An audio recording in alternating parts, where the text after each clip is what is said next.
Welcome, everybody, to another of the IDE virtual lunch seminars.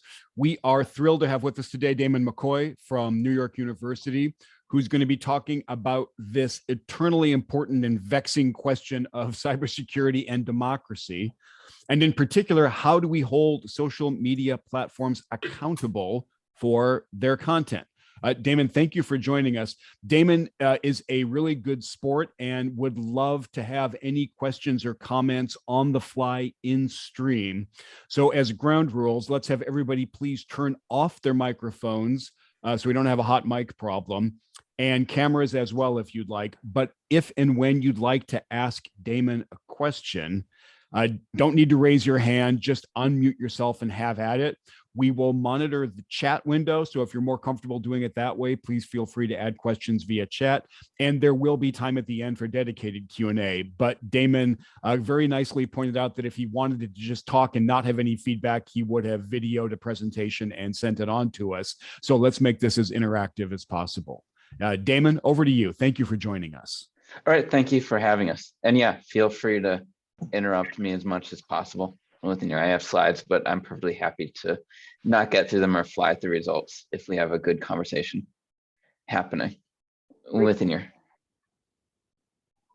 So just to set the stage, I'm sure this isn't news to anyone here, is that the platforms had problems during the elections and things like that with fake news, and so there's been a lot of activity on the Hill kind of trying to understand what's going on with these platforms and mis and disinformation on them. And then whistleblowers started leaking documents from there, starting to reveal some of the troubling issues that were happening in these platforms. And the big thing I think that kind of motivates our work is some of these kind of illuminated how it's difficult for these platforms to internally deal with a lot of these really hard challenges within here, and why people external to the platform might be more equipped to deal with these kinds of issues than having them dealt with internally. So kind of within that backdrop, a lot of what we're trying to push forward at the Cybersecurity for Democracy is this need for independent third-party auditing within there. I should preface that Cybersecurity for Democracy, so we've pledged not to accept any funding from platforms within there, and we work, try and work with them, but independent of these platforms to build out these third-party auditing methods. Within there, a lot of our original work started with ads, since we thought that this was the part that's kind of the least understood, is what's happening in the advertising ecosystem. And then we've started to move into the unpaid, what's called the organic content as well. And a lot of our focus has been trying to understand policies, but more importantly, how these policies are actually enforced on these platforms within here. And so the first case study I'll show is kind of how enforcement looked in terms of political ad transparency. And then the second one will look at what's going on in terms of engagement with different news sources, both factual, unfactual, and at different partisan levels within there. So this first study is based on this paper that's been published at the IEEE Conference for Security and Privacy within here. And this was kind of our first attempt at understanding what's going on in terms of political ad transparency, focusing on Facebook's product, which it changed names a few times, but is now called the ad library within there. And again, this is joint work with my PhD student, Laura Edelson, and my postdoc, Tobias, within there. So again, this work was prompted by the Russian interference in the elections within there. So we realized that the Russians had learned how to basically weaponize the ad delivery platforms to very targetedly and very cleverly deliver mis and disinformation to specific key communities and geographic locations for the election within there. And this was kind of the wake up alarm bell to show that these ad platforms are very powerful within there. This is how they make their money. So there's been a lot of engineering effort put into these ad platforms to make sure that they've consumed as much information as possible and that they can be highly targeted within there. So these, and right on top of that, it's not easy to audit these because the only way outside of the platform to see this is to actually get shown one of these ads within here if they're what's called quote unquote like a pure dark ad within there. So that makes it very difficult to understand what's going on in this political ad ecosystem.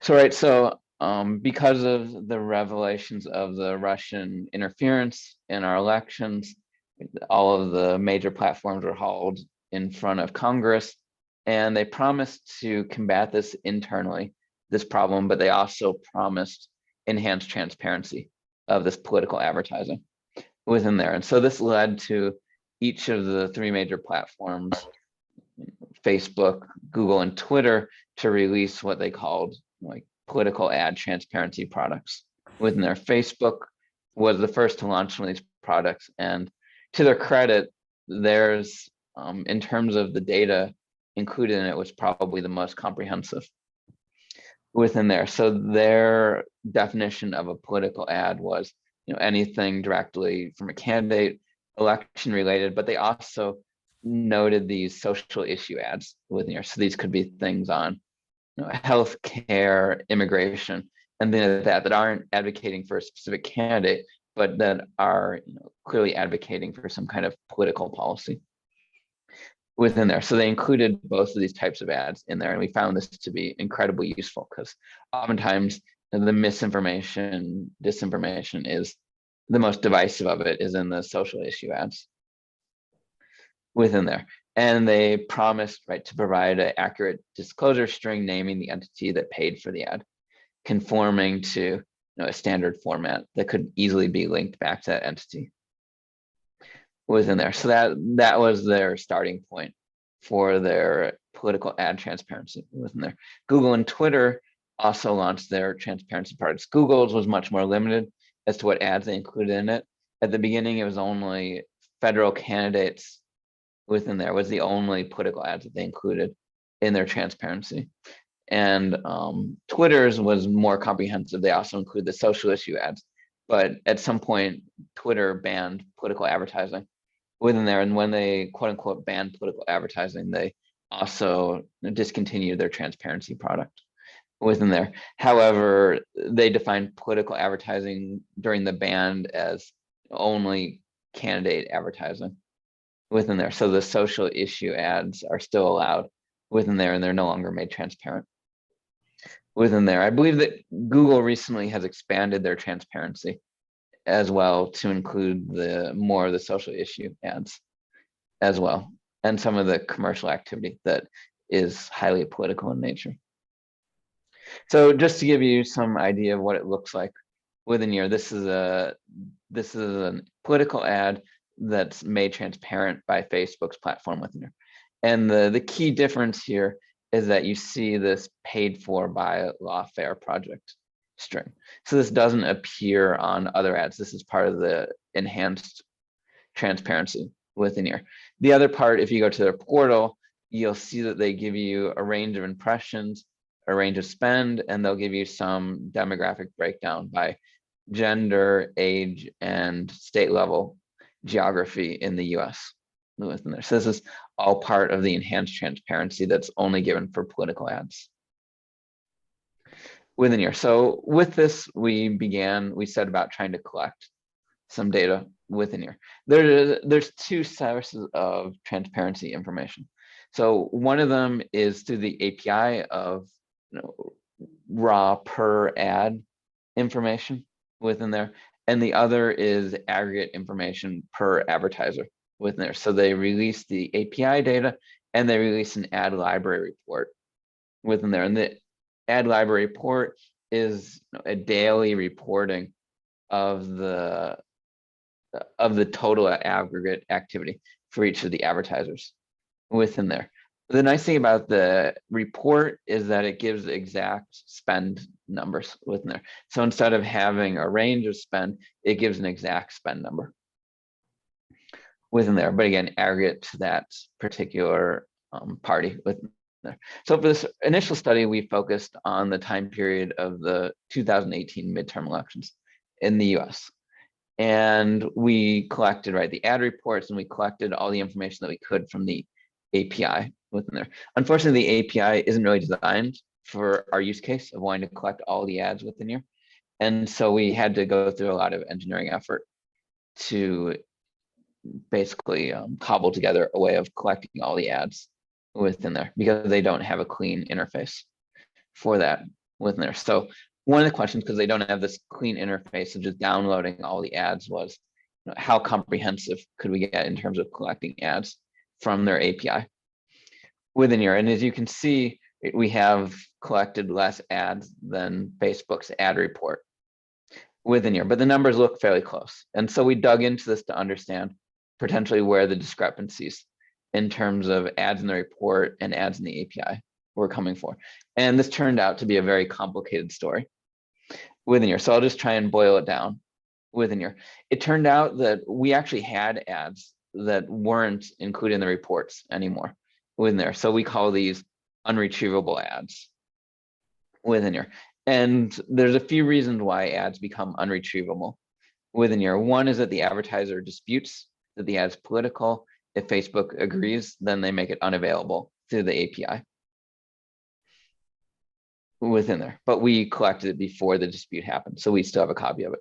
The other thing is that sometimes they change their policies within here. And when they change their policies, they oftentimes retroactively change the availability of ads within here. So one big policy change that they had was they gave a news exemption within here. So this was an exemption to news sources where they no longer had to make their ads transparent within here. And it turns out that they won't release all the news sources that are on their list for exemption within there, but we can tell that the list flickers dynamically within there. So when someone is on their list, right, the ads are no longer retrievable.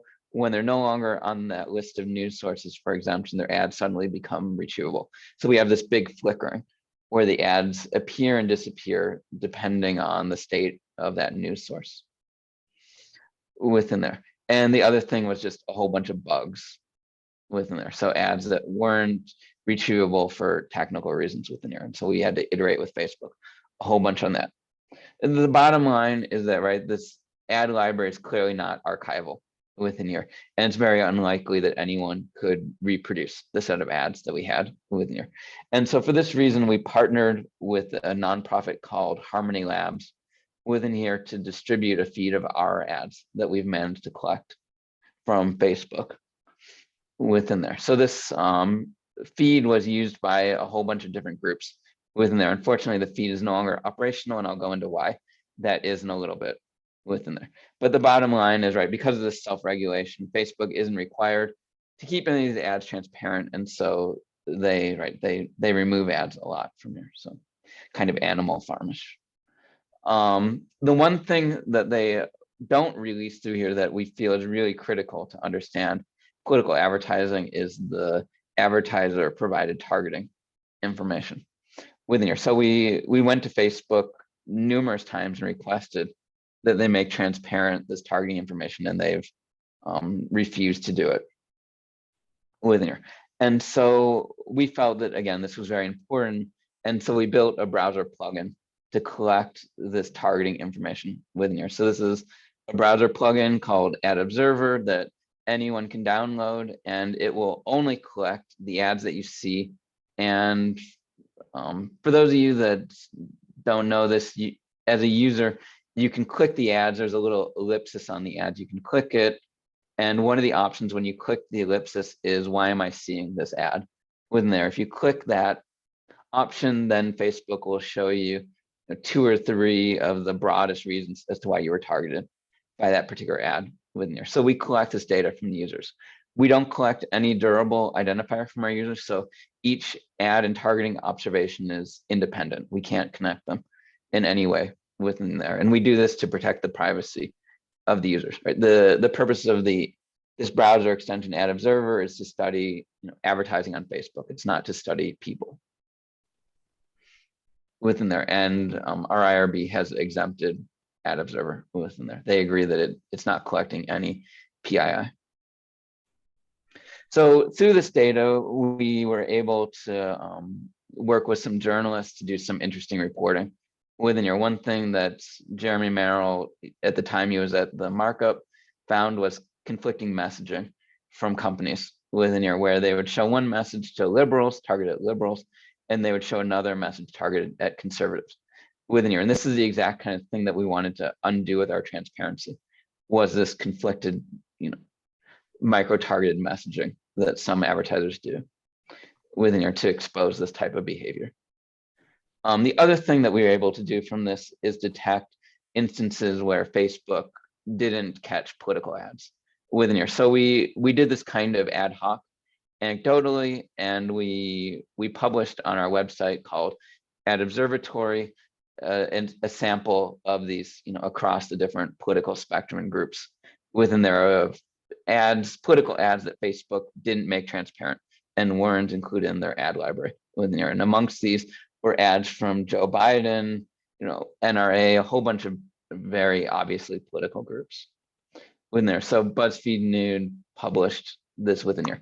We then followed up and did a more complete study of ads that Facebook missed within here. And unfortunately, the results show that when Facebook is forced to make a decision as to whether an ad is political or not within here, in those instances, they don't have a very good performance rate within here. So they have a lot of false positives, meaning that they flagged ads as political that weren't political, and they miss a lot of ads, so false negatives, where they didn't detect ads that were in fact political.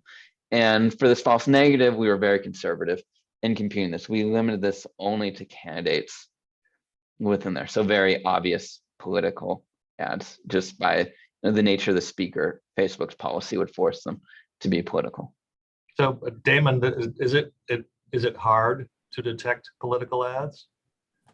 So some of them are, but again, for our conservative estimate, you could just simply have a list of candidates and force all their ads to be declared as political, and that would solve that false negative problem. So we were able to do it in a few days, compile the list of candidates and their pages on Facebook in there, and we have far less budget than Facebook does. So I believe that Facebook could compile similar lists and at least get rid of the false negatives that we detected. The social issue ads are a little bit more problematic because there's disagreement sometimes as to whether an ad is political or not in the social issue sphere within here. So they might struggle a little bit more with that problem. But in terms of detecting candidate ads, they should have no problem doing that with minimal investment within it. Does that answer your question? Yep, thanks. Great. Okay. So yeah, so we felt like, yeah, there wasn't much investment, it felt like, in terms of detecting political ads, unfortunately. And the numbers for the US were the best. And once you left the US and went into other countries and languages, the performance dropped off severely within there. Unfortunately, Facebook took offense to our browser plugin tool within here. Right before the presidential 2020 election, they served us with a cease and desist letter. They had a bunch of reasons as to why they felt like our plugin was dangerous within there. I think the most concrete one that they gave is that their settlement with the FTC required them to shut down our plugin within there. Since then, the FTC has written a letter to Mark Zuckerberg clarifying that no, in fact, that settlement didn't require them to try and shut down our plugin. Within there, we've tried to negotiate with them for a long time. Again, we went to them and requested the targeting information. We told them that we were going to operate this browser plugin.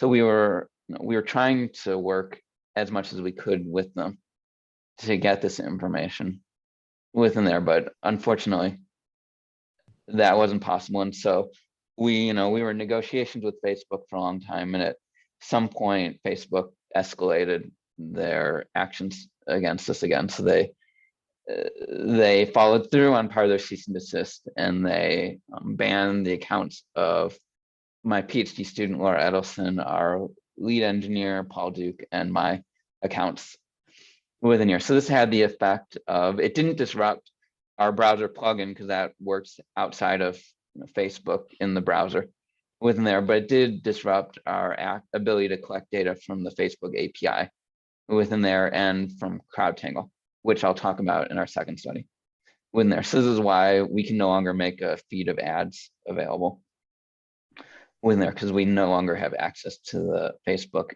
ad library API within there. So unfortunately, this is still unresolved. Currently, within here, and Facebook is still asserting that we should cease and desist our study of these ads within here, even though I feel like we've learned a lot of very valuable information from that data within there. And I feel like that there's no privacy concerns from the data that we're collecting within there. So that's kind of the state of that within there. And it kind of shows the unfortunateness again of the difficulty of working more collaboratively with platforms on these kinds of issues within here. So in terms of our study of other things within the ad library of Facebook's, within here, we wanted to understand their enforcement of the disclosure policy. Within here, there was no enforcement. So we had to change this question to how good are advertisers at voluntarily disclosing ads that meet criteria for inclusion in the ad library. And so we did an analysis, and it turned out that over half of the pages that ran ads that Facebook later caught as political or social issue within here just simply never provided a disclosure string of any kind within here. Luckily, most of these pages were fairly small advertisers. So while they made the majority of pages, they were a relatively small fraction of the overall political ads within there. So they were only about 5% of the political ads, but still someone that wanted to circumvent Facebook's transparency. In the security world, we call this a Sybil attack, where they could simply just create a whole bunch of different pages within there to continue to run political ads without having to provide the disclosure strings within there. And when Facebook catches an ad, they don't include any disclosure string for it. They just simply put it in the ad library without any information about who paid for the ad within here. So these ads that are caught, while it's nice that we have access to them, we still don't know who paid for them within there. So this was a little bit concerning within here. One of the biggest advertisers that continually advertised during the 2018 elections and never disclosed who was spending for it is the state-run media agency, the Xinhua News within there. So they ran hundreds of thousands of dollars in ads over the entire campaign period within there on things like immigration and stuff like that within there, and they never provide an accurate disclosure string within there. And in fact, they couldn't, because they weren't actually allowed to run political ads in the US within there as a foreign entity within there. But Facebook's enforcement never actually prevented them from running political ads when there. It appeared that Facebook allowed them to continue to run political ads until finally, I believe the Washington Post wrote an article about Xinhua News and their political advertising in the US. And once the Washington Post wrote a story, Facebook finally changed their policies and dealt with this issue when there. But we tried to approach them many times, and they didn't want to deal with it until it was kind of publicly disclosed that it was happening within there. So the other question is, is how good are advertisers at voluntarily disclosing their ads? So the answer is that they've gotten a little bit better, but there's still persistent non-disclosure within there in these these cases like Xinhua News within there. The other question that we had was how useful were these disclosure strings at actually understanding the entities within here. And the problem with these strings is that there was no enforcement of what the advertiser put in these disclosure strings. A reporter, I believe from Motherboard, did this experiment where they paid for political ads and they put disclosure strings in them within there, and they disclose them as being paid by US senators, presidential candidates, and then all of the ads ran through their system. So they were all accepted and they were run with these obviously fake disclosure strings within there. The reporters found that I believe the only disclosure strings that weren't accepted were things like Facebook, Instagram, Mark Zuckerberg, Sheryl Sandberg, and then that these were the only strings that were rejected by the system, but any other string was pretty much accepted within there. So after we gave Facebook a copy of our paper before we made it public, within there, Facebook did start cracking down on these disclosure strings. So now they say that instead of allowing the advertiser to just type in a disclosure string of their choice, they provide a disclosure string to the advertiser based on the information that the advertiser gave to them about their identity. Within there, we haven't revisited the study to understand how effective this actually is in improving the disclosure strings within there, but anyone that wanted to lie about their disclosure string before our study could within there. So the final and probably the most important question was, could we actually use this transparency to find mis and disinformation campaigns within here? And so we did this through this question of this undeclared coordinated behavior within here. So this is the term that we came up with for this. And we felt that this undeclared coordinated behavior where someone had, say, like multiple pages and they were saying that ads were paid for by multiple people, but in fact, right, it was all the same entity or linked entities that were paying for all of these ads within here, that we consider this to be undeclared coordinated activity if they weren't honest and upfront and use the same payee disclosure string for all those ads within there. So this is what we wanted to detect. What was this type of behavior within here? And so we built what I would call a very rudimentary system to detect this kind of undisclosed coordinated behavior within here. At the time of our study, we only had access to the text. We didn't have access to the images within there. The API was finally built out to give us access to the images, but it took a long time for Facebook to actually do that. So at the time of the study, all that we had was the text. We had the page name and we had the disclosure string within there. And so what we did is we ran what's called a sim hash algorithm on the text within there. Sim hash is just simply a function that takes the text and it produces a long numerical output of a fixed length within there. And we calibrated the sim hash to allow for an edit distance of 3 in the text of the string within there. So 3 words can be different and it would still hash to the same value within there. And so we took all this text, we ran it through the sim hash function, and we detected ads where the sim hash said that it was highly similar content within there. So it's hashed to the same value. And this was basically what we called a cluster of ads that had all the same text within them. And then with the same text within here, we then looked for ones where they had a threshold of a different number of pages or disclosure strings within there. And this was our suspect candidates of undisclosed coordinated pages.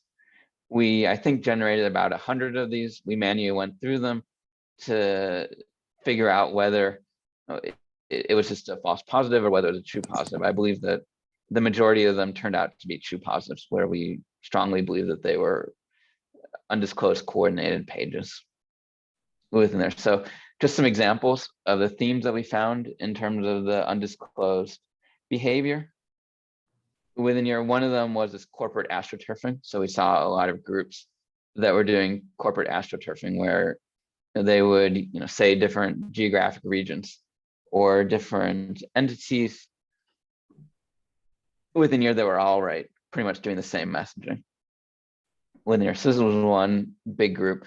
Another big group was commercial scam activity, basically. So this got caught by the political transparency just because the scams used some kind of political hook within there, some kind of tax break or something like that to market their scam activity within here. So this was another large cluster, was this scam political related activity.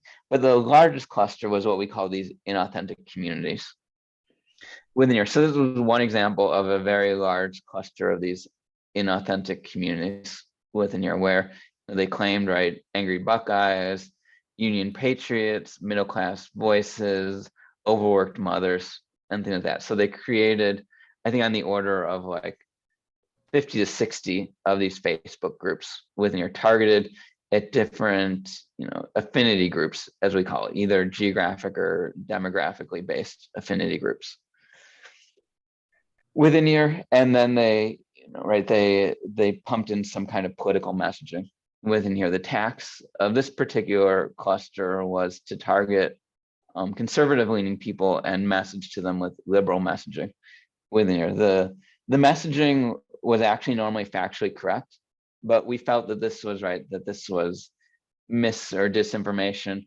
because they were lying about who was actually paying for and who was actually operating these communities within here. So while the information was factually correct, the subterfuge in terms of who was actually behind these groups, we felt like made this mis or disinformation within there. So we brought this to the attention of Facebook. This one in particular in Facebook said that they were trying to work with the advertiser to remediate it, but they weren't actually going to do anything with it. So they were going to leave the communities up and they were going to allow this advertiser to continue to advertise within here. So when we made the study public, again, we had this story from the Washington Post that did it. And finally, when that story ran, Facebook actioned on most of this communities within here.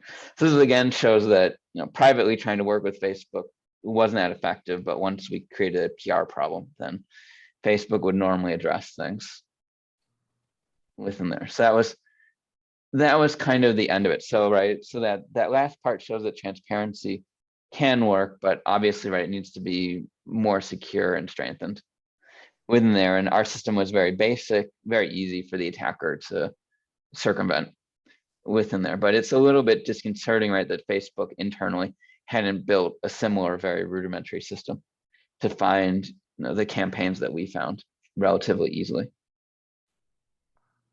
within there. So our main takeaway was that these transparency systems, Facebook touts them as security systems, but in our dealings with Facebook, there were no actual security people on the teams building these products within here. So this was concerning that we were, as an external voice, the only voice of security, talking to the people building these products within here and trying to, advocate for stronger security of these systems within here. And we were trying to advocate for,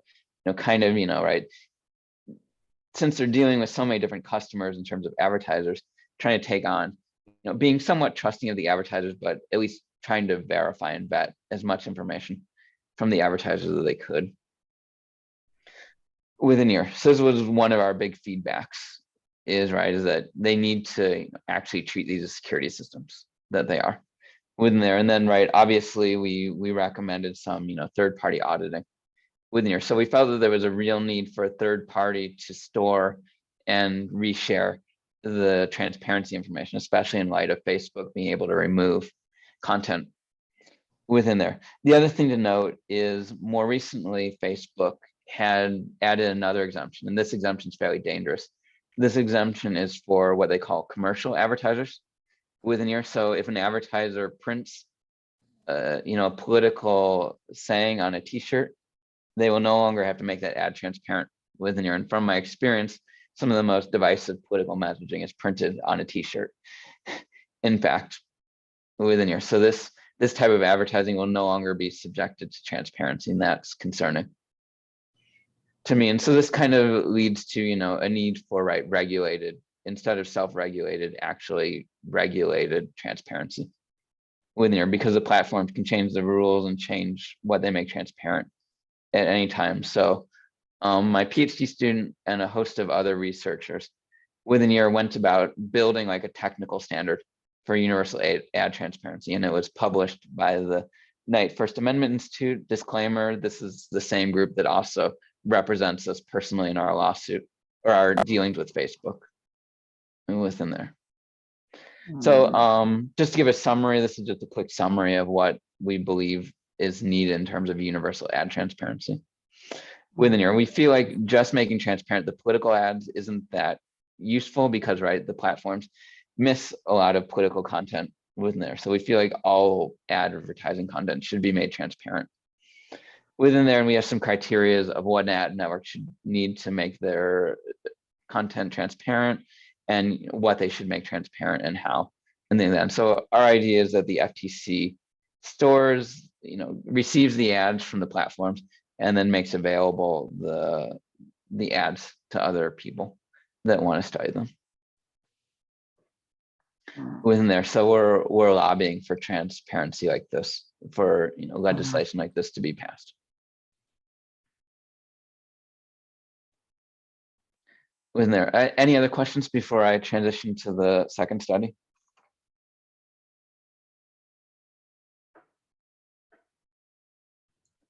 Okay, I must be doing a very good job of explaining things. Yeah, I see one in the chat from Bevan. Do you want to unmute Bevan, or I can ask it as well? The question was, does Facebook provide a verification process for businesses or people who are creating these ads or groups? As far as I understand, the answer is across the board, no. Within there, I believe if the advertiser becomes larger and more active, then Facebook will start requesting more information and doing more verification from the advertiser. But another question is how much of that verification do they actually make transparent within there? Because we've seen, lots of instances where Facebook internally knew about problems and they wouldn't deal with them until it was more of a PR problem for them. And then that was pretty much the lever that actually made them deal with issues within there. So internally, when the advertiser becomes big enough, yes, they start doing some vetting of the advertiser. But the problem is that that information oftentimes isn't made transparent. And from past behavior, we see that, Facebook doesn't do a great job internally of dealing with things until it's more externally known that there's a problem. And I can understand this, There's a big tension within there because this is their revenue, this is their customers within there. And so, they're kind of loath to action their customers because this naturally means less revenue. Damon, I was just looking at the Facebook oversight board and I didn't see your name on it. Yes, right. So we're the unwanted oversight board. I'm wondering if a topic like this is something that board is or does or should or consider. Perhaps, yeah. Again, yeah, I'm not part of that board, so I don't direct that board within there, but they could certainly look at this and take on these kinds of questions if they wanted to. Any other questions? There's no more in the chat for now. Okay, all right. So I'll just quickly go through our second main study here. This again was a big collaboration between the University of Grenoble Alpes in France and NYU within here. And this was our attempt at trying to understand some of the unpaid, quote unquote, organic content from Facebook's system, focusing on, for lack of a better word, news sources within here. However, I would challenge that some of these are not actually news within here, but they call themselves news sources anyways within here, and trying to understand engagement, things like that. And so, the impetus of this was, fake news, and Facebook created a system called CrowdTangle. For those of you that aren't familiar with CrowdTangle, it's an amazing system within there. Again, giving Facebook credit, CrowdTangle and their ad libraries are two tools for transparency that other platforms don't provide within there. So Facebook, originally CrowdTangle was a standalone product, a company, and then Facebook bought it within there. So CrowdTangle is now owned by Facebook within there, and originally a journalist, Kevin Russo, started pulling the information from CrowdTangle and finding the top most engaged with posts in the US within there. And he created this Twitter page and he started publishing this content. And a lot of this content was from very extreme right-wing sources within there. And so Facebook, right, this caused a PR problem for Facebook in terms of this within here. And the other thing, right, is that there's been studies from academic groups and things like that that try and look at these claims of censorship and stuff like that of conservatives, especially in the realm of news within there. So right, so we see all these more kind of anecdotal, perhaps not statistically robust studies of this. So we wanted to do something more systematic and more on better probabilistic statistical ground within here. So we began with these data sources of news sources on Facebook. Within here, there's two main providers of these within here. One is NewsGuard within here that evaluates the political leaning and the factualness of the news source. And then Media Fact Check is the other major one that does US news sources within here. And again, they do partisan evaluations and factualness evaluations. So we bought the list from NewsGuard and we collected from Media Bias Fact Check's website all of their rankings within here. And then we did some data normalization to normalize the political evaluation and the factualness between the two when they both did ratings of the same news source within here. And then we used the CrowdTangle tool within here, which at the time we still had access to collect data from the 2020 presidential elections in the US within here. So we whittled it down to, we removed news sources that were fairly minor and didn't get a lot of engagement within there. So we had about 2.5 thousand news sources that had significant amounts of engagements and posts within here. So we collected all this information from the beginning of the 2020 election cycle to up through the inauguration of that cycle within here. And we looked at engagement of these posts within here. So the first question was, right, what does raw overall engagement look like between the different political leanings? So right, the dark blue is far left and the dark red is far right. And the solid one is factual sources and the patterned ones are misinformation sources within here, according to those two rating agencies within here. So the one thing that jumps out, at least to me, is that on the far left, there's this large number of pages that generate a reasonable amount of engagement within here, but then there's these 16 pages that are misinformation on the far left that are creating a very outsized amount of engagement within there. So this is kind of a disconcerting finding that this small number, only 16 misinformation pages on the far left, are generating this much engagement within here. On the slightly left, there's much less misinformation. In the center, there's also not much misinformation. Most of the misinformation in the center is health related misinformation within there. And then as has been reported kind of anecdotally, on the far right, actually the vast majority of interactions are with misinformation sources within there, and the number of misinformation and factual sources are close to even, unlike the far left within there. So this is kind of, this is the first actual quantitative evidence that yes, there is a lot of misinformation on the far right and it gets a lot of engagement. But what hasn't been reported on before is that there is not much misinformation on the far left, but it is getting a lot of engagement within there, which is somewhat telling and disconcerting.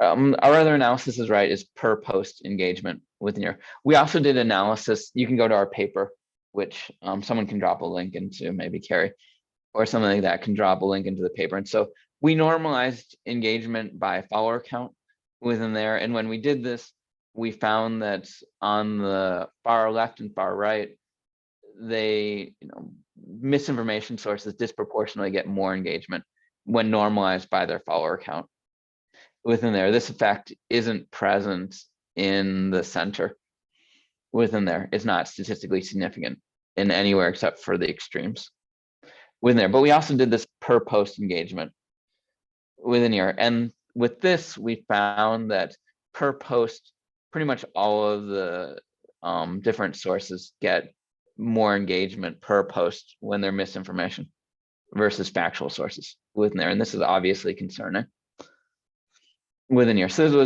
this was kind of the bulk of our findings. And so, right, we found that especially for the highly partisan misinformation, it was almost a factor of 6 that they out-engaged their factual counterparts within there.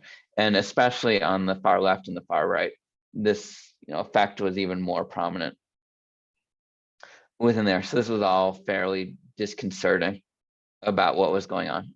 When we publicly released our results, Facebook said that our data was obviously limited by CrowdTangle to only engagement data within there. And so they said that if we had had the impression data, we would have found a different story within there. Their argument was that yes, by engagement data, there's more interaction with this stuff, but by impressions, meaning who actually viewed it, that it was roughly about equal, is according to Facebook. But we requested Facebook to release the impression information, and they declined to release it, so we can't independently audit Facebook's claims about the impression data.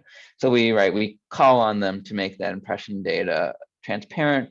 We also call on them to make more transparency about how their algorithmic promotion systems work, and also how their paid promotion systems work within there. So if we had more transparency around these systems, we could draw more conclusions about what was driving that increased level of engagement for the misinformation, especially the partisan misinformation content within there. But without this transparency, we can say that it's present and we can see it, but we can't really get to the causes of what's driving it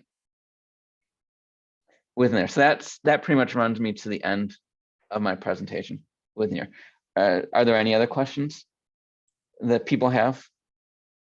Yeah, the floor is open. If you'd like to come off mute or show your video, feel free to ask questions. I mean, I was just sort of thinking as apropos of our discussion before everyone joined in, Damon, that given the different data types, ads go away, policies change, you don't have access to all the data, it's going to be difficult to publish in peer-reviewed journals for this type of work. Yeah, that's the unfortunate reality within here. That's why, right, we run things like the Ad Observer plugin to try and make very transparent. So with the Ad Observer plugin, we publicly publish all of the political ads that are donated through the users of our system within there. So yeah, right, our big goal is to try and push for as much transparency and sound analysis of data within there. The other thing that I glossed over is with CrowdTangle data, when we were doing our analysis, we actually found a major bug in the CrowdTangle data within there. So we found a lot of posts that were basically missing within there. And we could obviously see this because there were time periods where the number of posts that were getting dropped, very steeply, indicating that there was quite obviously some kind of bug within there. So we had to work with the CrowdTangle team to fix this. And another thing to mention is that Facebook has disbanded the CrowdTangle team. So when we found this bug, we had to scramble because we only had like 2 weeks before the CrowdTangle team was going to be disbanded to actually get it fixed within there. To the credit of the CrowdTangle team, they were very motivated and very competent and diligent, and they did fix it before they were disbanded within there. And per New York Times reporting and stuff like that, Facebook is planning on sunsetting the CrowdTangle tool within there, which I think is really a shame because that tool could have been extremely helpful to auditing and understanding platform, Facebook in particular. One other point that you mentioned when you were talking about disclosure strings, why couldn't they still be fabricated? Post our study? Oh yeah, they certainly could. Again, we haven't verified it, so we don't know. Facebook, right, claims that they're doing levels of vetting within there, but unfortunately we haven't repeated our study to understand how much Facebook is actually doing in terms of vetting and things like that within there. So yeah, so it's kind of still an unknown. Facebook, of course, said that they fixed the problem, but Facebook says very often that they've fixed problems. And when we go back to audit oftentimes, yeah, kind of empty promises. Anybody else? Don't be shy. Chris? I had a question. Thank you so much for the talk. This is really, really interesting. It seems like this was like quite a massive engineering effort, especially I guess on the Ad Observer project. So, and I guess you mentioned that you were working with a nonprofit that to make like an archive of ads available, if I understood correctly.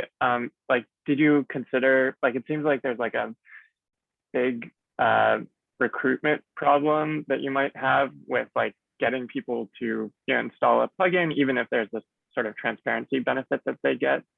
Could you talk about like how that went, or like how it was different than you expected, and also whether you like considered working with like the big companies like Comscore or something?